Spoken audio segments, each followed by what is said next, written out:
evening, ladies and gentlemen. I'm meadsyreplays. Welcome back to some more OP replays. Yes, more damage. We want more damage, and today we have around about 20,000 damage there or abouts, like give or take a few hundred.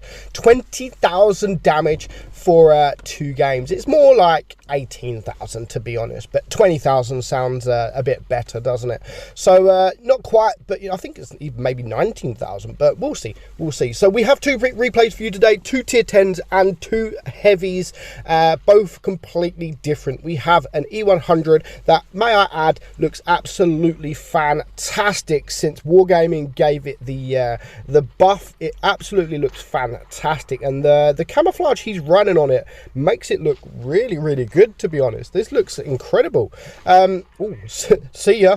That guy's gone. That guy has took an early exit to the garage, didn't want to be there, and he's now going to go and play a different tank and probably have the same consequence when he gets into a position like that. So straight up, only 700 damage at the minute. Can we see an Amarak? No, we can't, not quite. So anyway, E100, and we have a Chieftain Mark 6 as the next game. So this game, we are watching Last Lord 07 in a platoon with Lasher, one of his clan mates. And you can see he's bouncing shots. Now, I've always said that E100 is a noob man's tank. Basically, it's very popular, one of the most popular tier 10s out there, but it's not performed very well. People don't really perform well in the tank, and that's because it is a very difficult tank to play. It's not the easiest. It is a super heavy, theoretically without the super heavy armor.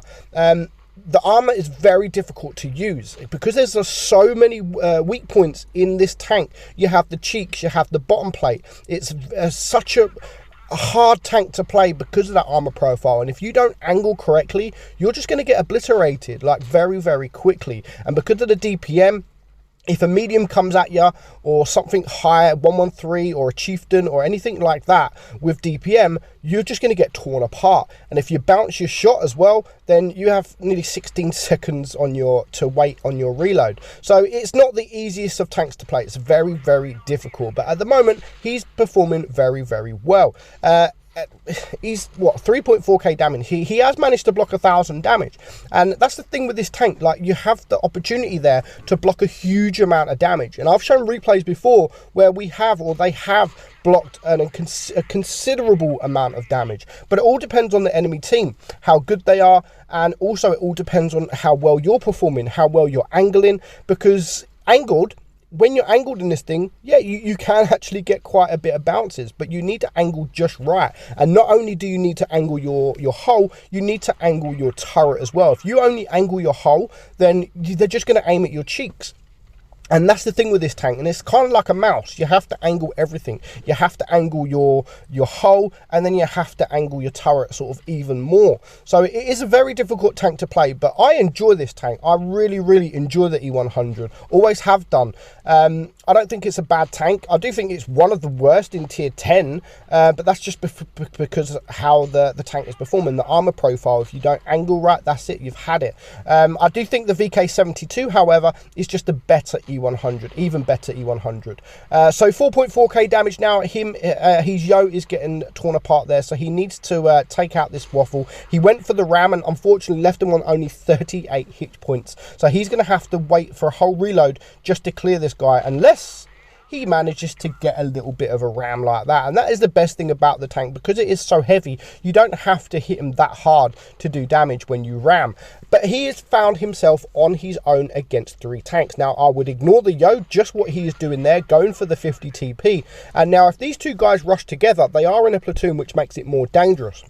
If these 2 rush together, then that is it. I can't see this game being any other way than a loss. He's using the heat here, which is going to decrease his DPM. He has now changed to HE. So is he going to go, wow, what a shot that was. And that could be a game-changing shot. Excuse me. So gets a few nice bounces there.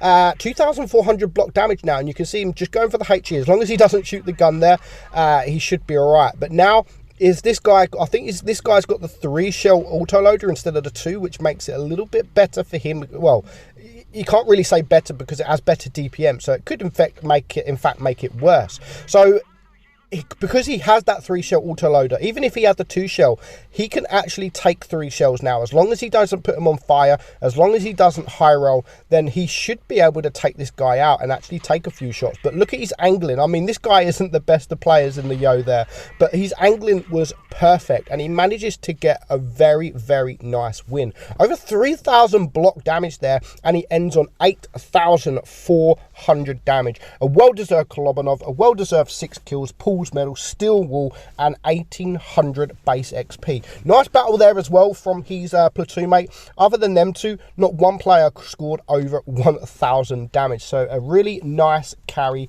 for them two. Next up, we have Call Me Dank, and he is driving the Chieftain Mark 6 on Canal. Now, this map is actually a good map for the Chieftain. Doesn't matter if his team go right, doesn't matter if his team go left. He has the gun depression and he has a strong turret. So, and it's quite quick. So if his team does go left, then he can get there pretty quickly. Now, the thing about this map is, like, you can't call it anymore. Back a year ago, 2-3 years ago, it was just left. You all go left. Whoever goes right, you're a noob. You're an absolute noob. But nowadays, we can never ever call what way anyone's going to go. And that's with a lot of maps now. And do you know what? I like that. I really like that. And I like to explore the map. And for these games now in Blitz, I mean, people always say, like, yeah, Blitz isn't the same no more. People just go where they want. And in fact, I honestly like that, because it's not the same every single time. It's not you start a map, oh, everyone's going to go left, and you know everyone's going to go left. You're actually starting a map. You're starting a game not knowing where your team are going to go, or not knowing where the enemy team are going to go. And I love that. I absolutely love that. Now, most of his team have actually come this way, or thereabouts, and he's actually destroying this 50 TP. He is losing a lot of hit points as well, so he does need to start bouncing a few, but he is now going to just take this guy out. So he does lose a little bit of hit points. Was it a fair trade? Probably not that early on, considering how close his team were. He could have actually sat back, wait for his E75, that is here, to take a few shots as well, and just save a few of these hit points. So now the E75 on the enemy team finds himself isolated, but I believe he has his team behind him, because was that him who shot that with over 500 damage? I'm not quite sure. I think it was. That was a nice roll. Didn't really see that.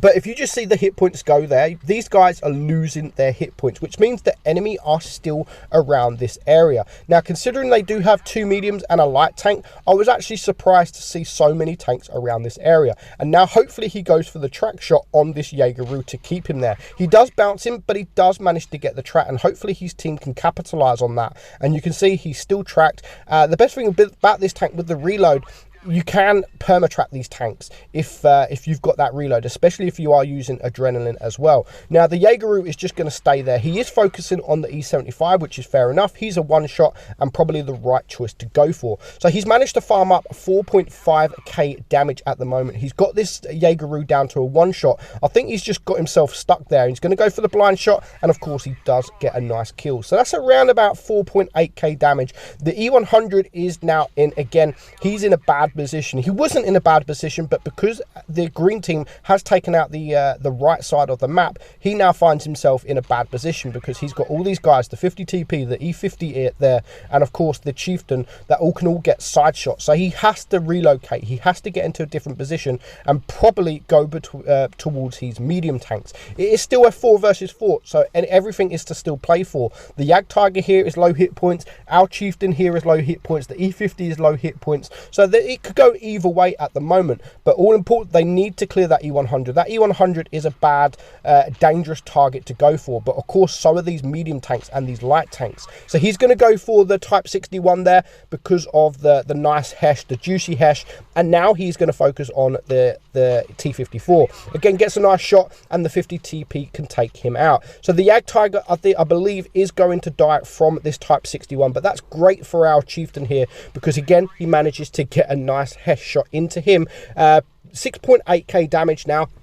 and he's a one shot. So actually he's only on 1,000 hit points. He does take a shot there. That was a nasty shot. Now if he takes another shot from this Type 61, then he will be a one shot to this E100. So he really needs to take him out, which he did exactly that without taking any more shots. So he can actually take a shot from this E100. So it's just a Bat Chat and an E100 left. Him and his 50 TP are going to work really, really well together. Take the attention of the E100, takes a shot there, and he backs up. So nice play here from the 50 TP and this Jaegeru here. Sorry, Jaegeru. This Chieftain Mark 6. Very well played together. They actually work well as a team together. So he's going to get another nice HE there. 644 HE. Ends the game on, as you can see there at the side, 8-7. But he does get that blind shot on the Jaegeru to pump his damage up to 9,000 damage. He gets a lovely amount of credits there as well. 185,000 credits in a tier 10 game.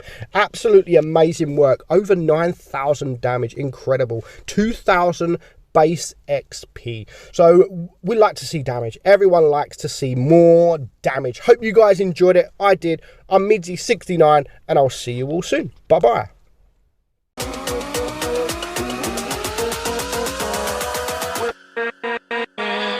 With